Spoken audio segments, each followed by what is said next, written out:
Famous facts Bangla. আজ 23শে জানুয়ারি। ভারতের মহান স্বাধীনতা সংগ্রামী নেতাজি সুভাষচন্দ্র বসুর জন্মদিন। আজকের ভিডিওতে আমরা জানব নেতাজির জীবন, তার সংগ্রাম এবং কেন তিনি আজও আমাদের অনুপ্রেরণা। Early life. নেতাজি সুভাষচন্দ্র বসু জন্মগ্রহণ করেন 1897 সালের 23শে জানুয়ারি কটকে। ছোটবেলা থেকেই তিনি ছিলেন সাহসী, মেধাবী এবং দেশপ্রেমে ভরপুর। পড়াশোনায় অসাধারণ ফল করলেও তার মন পড়ে থাকত দেশের স্বাধীনতার স্বপ্নে। Education and turning point. তিনি ইন্ডিয়ান সিভিল সার্ভিস পরীক্ষায় সফল হলেও ব্রিটিশ সরকারের অধীনে কাজ করতে অস্বীকার করেন। This decision showed his fearless mindset.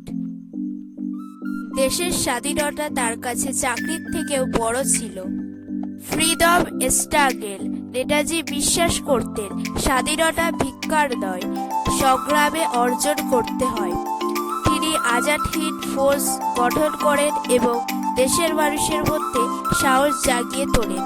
তার বিখ্যাত আহ্বান, তোমরা আমাকে রক্ত দাও, আমি তোমাদের স্বাধীনতা দেব, আজও মানুষের হৃদয়ে আগুন জ্বালিয়ে দেয়। Ideology and leadership. নেতাজি ছিলেন একজন স্ট্রং লিডার এবং visionary.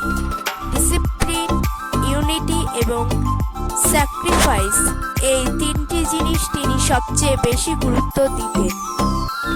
He inspired millions to believe that India can be free. Myself and legacy. নেতাজির অন্তর্ধান আজও রহস্যে ঘেরা, কিন্তু একটি বিষয় স্পষ্ট, তিনি শারীরিকভাবে না থাকলেও তার আদর্শ আজও বেঁচে আছে। কনক্লিউশন। নেতাজি সুভাষচন্দ্র বসু শুধু একজন নেতা নন, তিনি সাহস, আত্মত্যাগ এবং দেশপ্রেমের প্রতীক। আজ তার জন্মদিনে আমরা যদি তার আদর্শকে মনে রাখি, সেটাই হবে তার প্রতি প্রকৃত শ্রদ্ধা।